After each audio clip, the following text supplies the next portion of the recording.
Hello, this one's a clip from the Last Minute Wrestling podcast. Make sure to listen to the full episode on the link below in the description and leave a 5-star review on Apple Podcast. Thank you so much, guys. Okay. But that was actually Brodie's first match in Quebec, which was pretty cool. Brodie used to stay at my house when he would come to Quebec. He would, well, not at my house, my parents' house. Honestly, your parents' house. Yeah.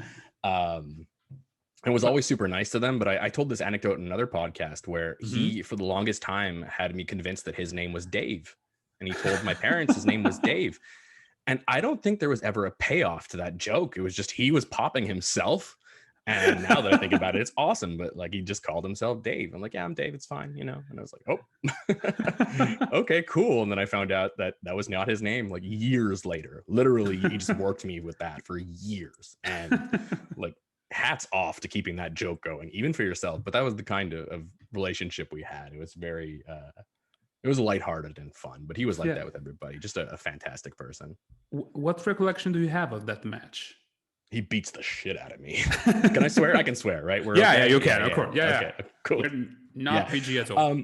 So I win that match, and like I had just turned face in IWS, and I was like, my thing was that I was like, I had the most tenacious heart. Like you would beat me up like crazy.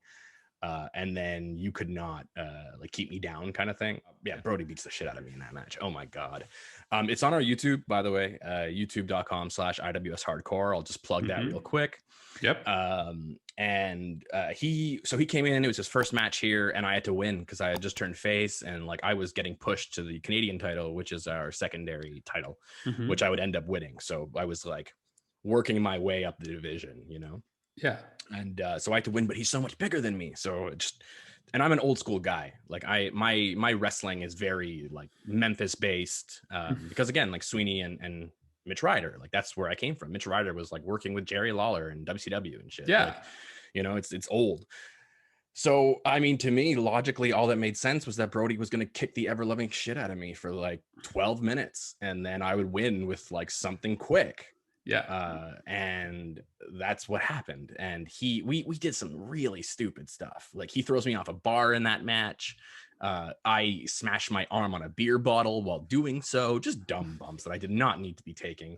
And like now I look back at it and like, what are you thinking? But it made sense to me at the time because I wanted him to look good. It was his debut. I wanted him to have more Canadian action, obviously. Yeah. And at the same time, I had to win. And this guy's a giant, and I'm fairly short. I'm 5'7" or like 5'8" with my boots, right? So he beats the shit out of me for most of the match. And my like comeback or my heat or whatever is just me like flipping him off and saying, "Come hit me more." And it's just so dumb. Like so it's a good match. I'm proud of the match. I am, but like. At the style at the time, right? Like Ring of Honor had just gotten big, and like the strong style stuff was like really popular in North America. So I was, you know, I just got my ass kicked like solidly. And then I beat him with like a 3-kick combo. Like so I have a martial arts background. And so I hit him like with a low blow and then kick to the side of the head. And then like a spin kick, and like I hit like a flash combo, and then jackknife pin. I sweep his legs out. I roll him up 1, 2, 3. He kicks out right after 3. Yeah. I roll out. So like the match itself, like the finish that we told, the story that we told was pretty good. Like I just got my ass kicked the whole time, and then I snuck it out, which made sense. Like it protected him and made him look good. He ended up obviously getting bookings everywhere, and like I'm very much the kind of person in wrestling who wants to help his opponent. Like I like outselling my opponent. That's like my thing. And like that's what we did. But in order for him to like, you know, look strong, he had to kick my ass, and he kicked my ass. And I look back on it now and I'm like, man, like if you had just done so many different things, you could have been on that national level too. But I mean, you live and learn, right? Now I'm using my hard-learned lessons to teach my students to not make the same mistakes that I did. And it's going pretty well. The guys are doing well. You see Animal, he's not getting hurt. He's an old man, so he can't get hurt. You know, he's got a family and stuff.